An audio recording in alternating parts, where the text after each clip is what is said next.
Hey everyone, welcome back to the channel. If you're new here, buckle up, this one's raw, real, and hits deep.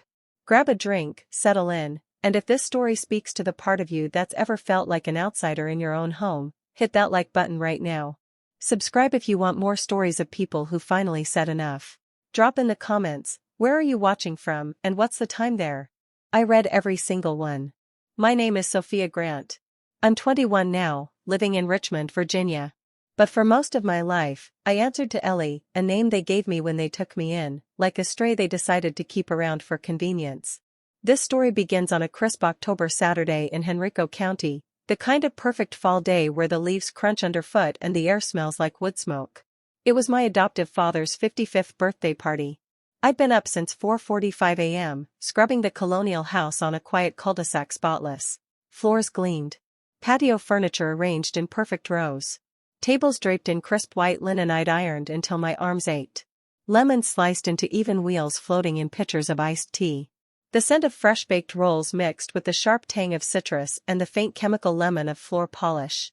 I lived in the basement utility room, no window, just the hum of the water heater and a single bulb that flickered when the AC kicked on.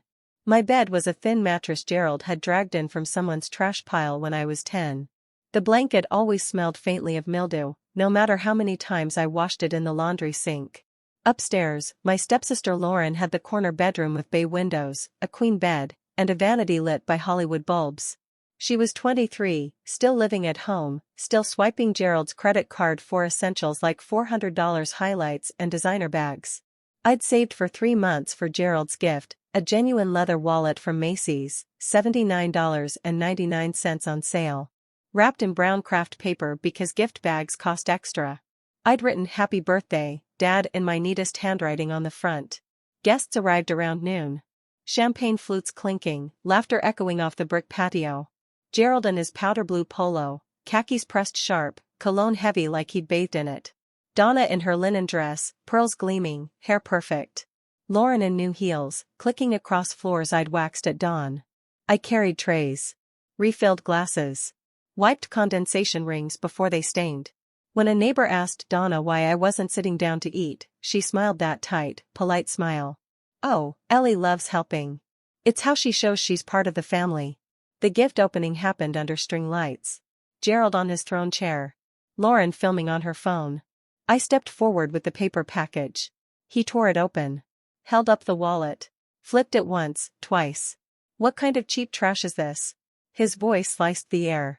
Conversation died. Forks hovered. I tried to explain. "I saved for months." "Months? And this is all you could manage?" He stood. Chair scraped stone. Even the dog gets better scraps. Then the slap. Open palm, hard across my cheek. The crack echoed sharper than any shout. My head snapped sideways. A flute shattered on the patio. Copper taste flooded my mouth. Blood. No one moved. Donna stared at her plate. Lauren kept filming. A neighbor, Mrs. Ellis, 72 and tiny, stood. "Gerald, that was uncalled for. Stay out of our family business." I didn't cry. Not there.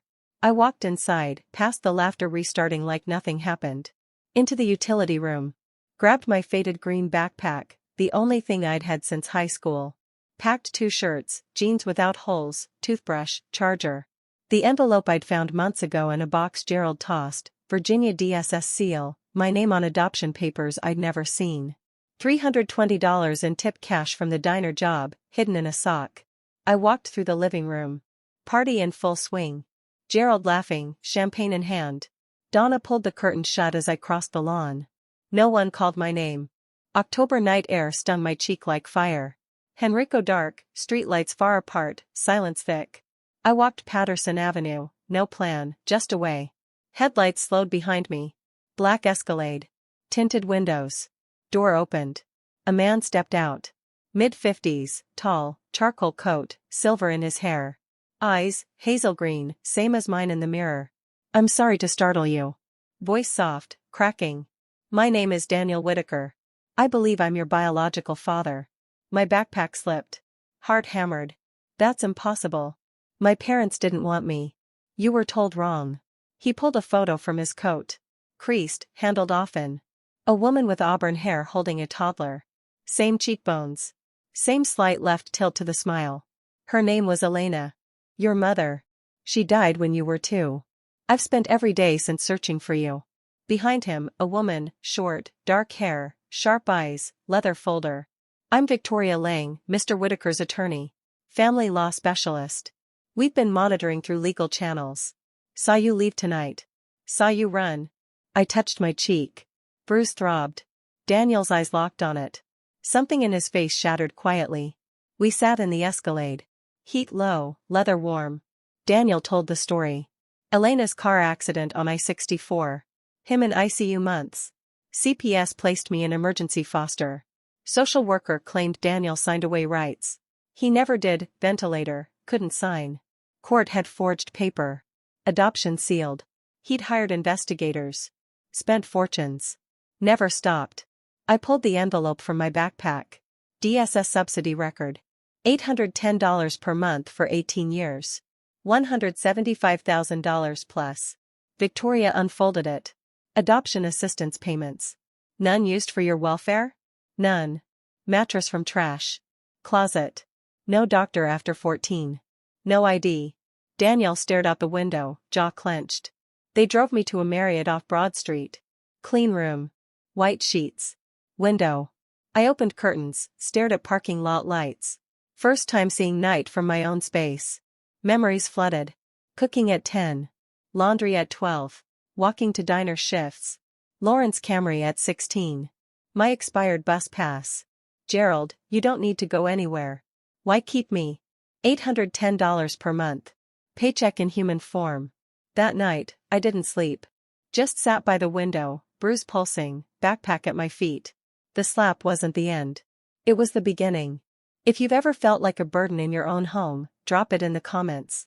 Where are you right now? What time is it? Let's talk. Because what happened next changed everything.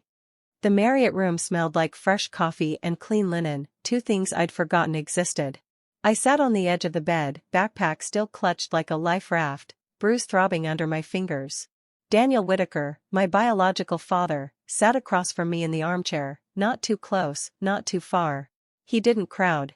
He didn't demand. Just waited, hands folded, like he'd waited 19 years already and could wait longer if needed.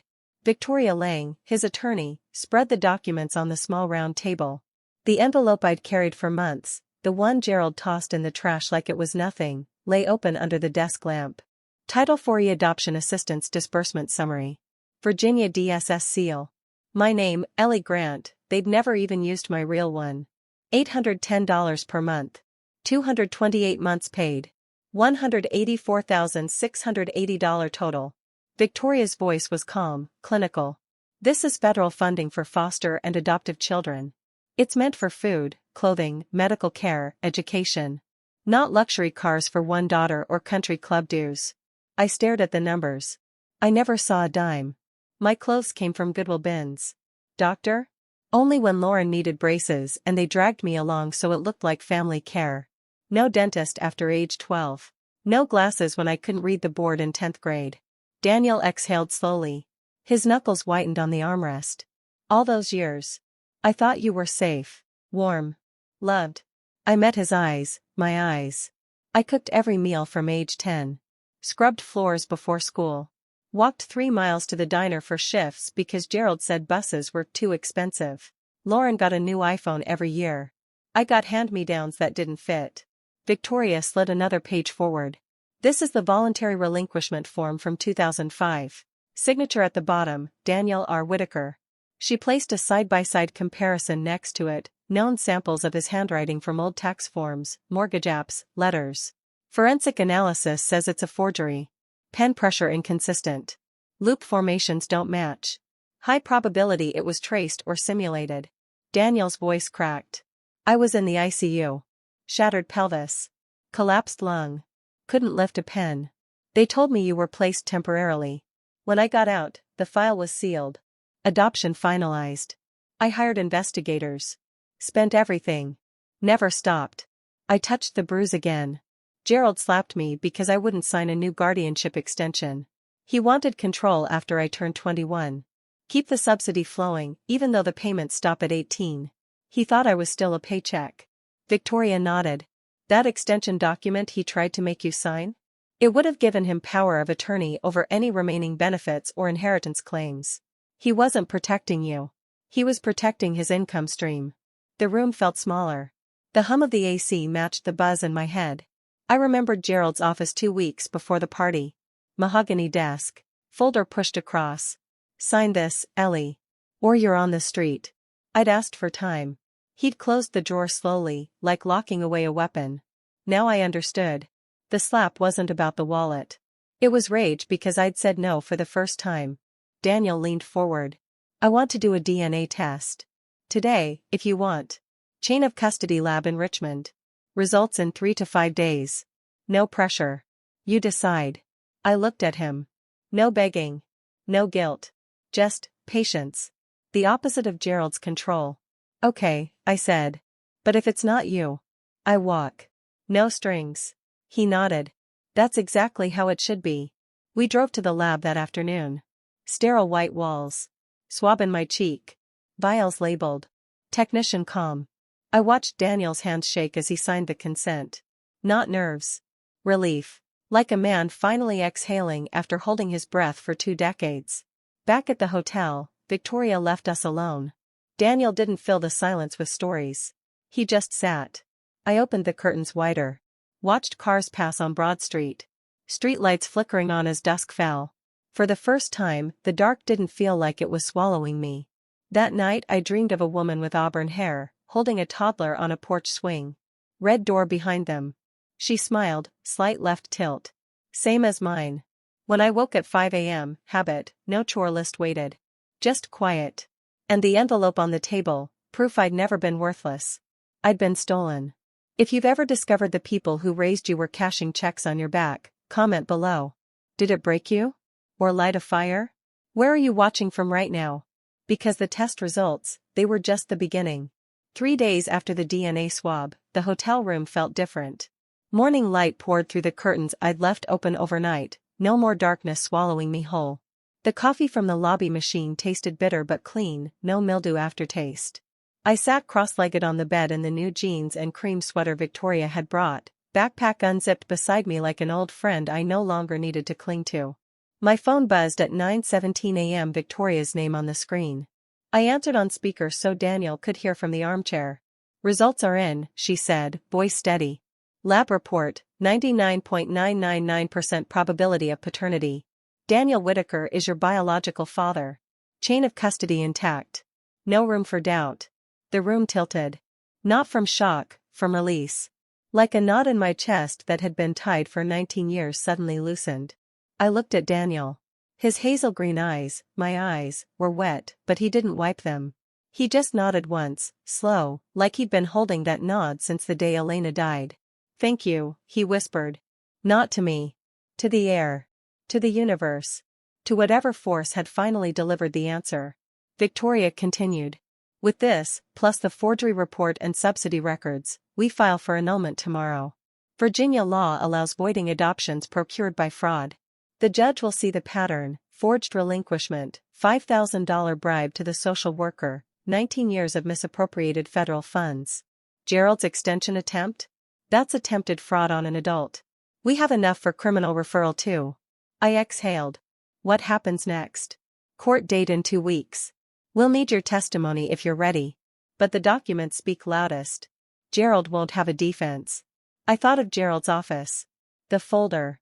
Sign this or you're on the street. His calm threat. The way he'd closed the drawer like sealing a coffin. That afternoon, Daniel drove me to a quiet park near the James River. No pressure to talk. We walked the path, leaves crunching gold and red underfoot. The river smelled like wet earth and distant rain. He pointed to a bench under an oak. That's where Elena and I used to sit when she was pregnant. She'd rest her head on my shoulder and say the baby would have her smile and my stubborn streak. I sat. Felt the wood warm from sun. I have her smile. Slight left tilt.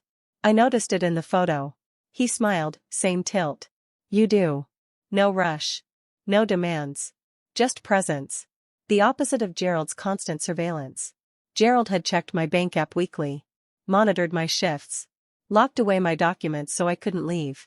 Daniel didn't even ask where I wanted to live next. He just said, whenever you're ready, there's a room in the Fan District house. Red door. Or an apartment. Or nothing at all. Your choice. That night, the calls started. First, Gerald. Blocked number. Voicemail, Ellie, this is ridiculous. Come home. We can talk. The police said you're an adult, but you're not thinking straight. You need help. I forgive you for running off. Forgive me. For running from a slap. From a closet. From 19 years of being a paycheck. Then Donna. Soft, pleading. Honey, your father's upset. He didn't mean it. The wallet was thoughtful. Come back. Lauren misses you. We all do. Lauren missed having someone to film her life while she ignored mine. I didn't reply. Blocked them all. But Megan, Lauren, texted from her personal number. WTF Ellie? Dad says some guy's claiming he's your real dad? You're ruining everything. Mom's crying nonstop. Just come home and stop this drama. Drama. That's what they called evidence. Forgery. Theft. A lifetime of neglect. Victoria called the next morning. They know. Gerald's lawyer filed a motion to dismiss, claiming the adoption is settled law. But we countered with the DNA and forensics. Court date confirmed. Henrico Family Court. 2 weeks. She paused. Gerald's also trying to report you missing again. Police won't bite, you're 21, left voluntarily. But he's panicking. Expect more guilt trips. I stared at the bruise in the mirror. Purple fading to yellow. Let him panic. The days blurred. Daniel brought photo albums. Elena laughing on that porch swing. Me as a toddler, chubby hands reaching for her hair. The Red Door bungalow, still his. He hadn't sold it. Couldn't. One evening, we drove past it. Brick warm in sunset light. Porch swing swaying gently. I didn't cry. Just felt something settle in my bones, like coming home to a place I'd only visited in dreams. Inside the hotel, I opened the envelope again. $184,680. Numbers that bought my childhood. Gerald called it burden. But I was profit. That realization burned clean. Not rage. Clarity. Victoria prepped me. If you testify, keep it factual. No emotion if you can help it. Let the evidence do the work. But I wanted to speak. Not for revenge. For the girl who slept in a closet. Who walked miles to work. Who saved $79.99 for a wallet that earned a slap. The night before filing, I wrote in a notebook.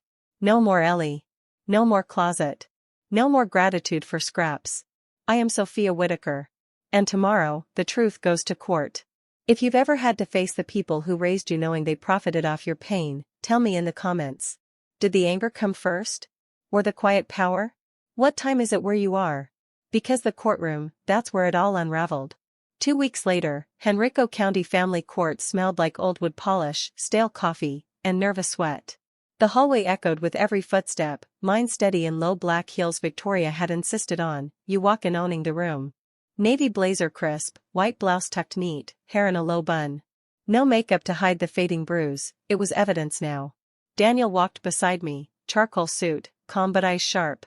Victoria on my other side, leather portfolio under her arm, heels clicking like a metronome counting down to truth. Derek Simmons, the DSS social worker, trailed with his banker's box of records. Gerald arrived at 8:45. Gray suit wrinkled at the elbows, burgundy tie crooked. Donna clung to his arm in her usual linen dress, pearls clutched like a talisman. Lauren trailed behind, oversized sunglasses indoors, phone in hand, scrolling to avoid eye contact. Gerald saw us. His gaze locked on my blazer first, then my posture, then Daniel. Recognition hit like a slap, his own, reflected back. His jaw tightened. Donna's grip on his arm went white-knuckled. Lauren finally looked up, mouth parting in shock. The clerk called the case, in re. Petition to void adoption of Sophia Whitaker, formerly styled Ellie Grant. We filed in. Courtroom small, wood-paneled, American flag in the corner. Judge Patricia Hale, late 50s, silver hair pinned tight, no-nonsense eyes, already seated. Gerald's lawyer, a nervous man in a cheap suit, carried one thin folder. Victoria placed 5 tabbed stacks on the plaintiff's table. Judge Hale opened, "This is a petition to annul an adoption based on allegations of fraud." Miss Lang, proceed. Victoria stood. Voice clear, measured. Your Honor, the adoption of Sophia Whitaker in 2005 was procured through forgery of the biological father's relinquishment signature and a $5,000 bribe to the assigned social worker, Leonard Grubb. We present DNA confirmation, forensic analysis, financial records, and witness testimony. First, DNA report projected on screen. 99.999%. Judge nodded. Second, handwriting comparison. Dr. Elaine Marsh's report. The signature is simulated. Not Daniel Whitaker's. Gerald shifted. His lawyer objected weakly, hired expert opinion. Overruled, Judge Hale said. Continue. Third, Title IV records. $184,680 disbursed. Victoria, none allocated to the child's welfare. Living conditions, converted storage closet, no window, salvaged mattress, no medical care after age 14, no identification documents. Derek Simmons took the stand. Calm, factual. Observed neglect. Funds misappropriated. Exploitation of federal assistance. Donna started crying, soft at first, then louder. Gerald squeezed her hand hard. Control yourself, he hissed. Ruth Ellis, the neighbor, next. Tiny, navy cardigan, voice steady. 19 years next door. Sophia worked like staff. Lauren sunbathed. Gerald slapped her at his party, open palm, in front of 30 guests. Because of a wallet she saved months for. Gerald's face reddened. Lawyer whispered urgently. Victoria turned to Gerald. Mr. Talbot, you know Leonard Grubb? No. She projected the 2004 church picnic photo. Gerald and Grubb, smiling. 1 year before adoption. Gerald, church events. Many faces. And this $5,000 wire to Grubb's personal account, October 14, 2005, 1 week before finalization? Silence. Gerald's lawyer, no foundation. Judge, answer the question. Gerald, a donation. Church fund. Victoria, from your personal checking to his personal checking. Not church. Gerald stood. I gave that girl a home. Food. Roof. 19 years and this is the thanks? Judge Hale, sit. Down. He sat.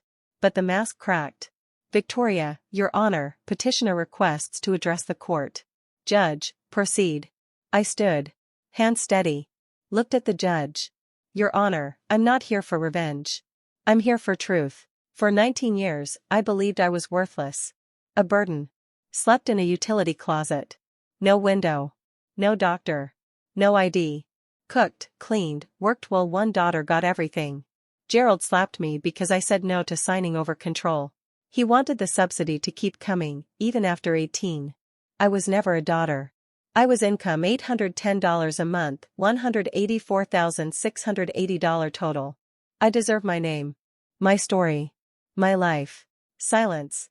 Ruth wiped tears. Lauren stared at her lap. Donna sobbed openly. Judge reviewed stacks. 12 minutes. Clock ticked. Then, the evidence is clear and overwhelming. Forged relinquishment. Facilitated by payment to caseworker. Misuse of federal funds. Neglect. The 2005 adoption is declared void ab initio. Sophia Whitaker's legal name and status restored. Respondents ordered to repay $184,680 to Virginia DSS. Matter referred to Henrico DA for forgery, fraud, neglect investigation. Gavel fell. Sharp. Final. Gerald froze. Donna collapsed against him. Lauren whispered, no. I didn't look back as we walked out. Daniel held the door. Victoria touched my shoulder. You did it. Outside, October sun warm on my face. Bruise almost gone. Gerald stood on steps. Ellie. Sophia, I said. And we're done. I walked to the Escalade. Door closed. Engine hummed. Freedom didn't feel like victory. It felt like breathing for the first time. If you've ever reclaimed your name after someone tried to erase it, comment below. How did it feel when the gavel fell? What time is it where you are?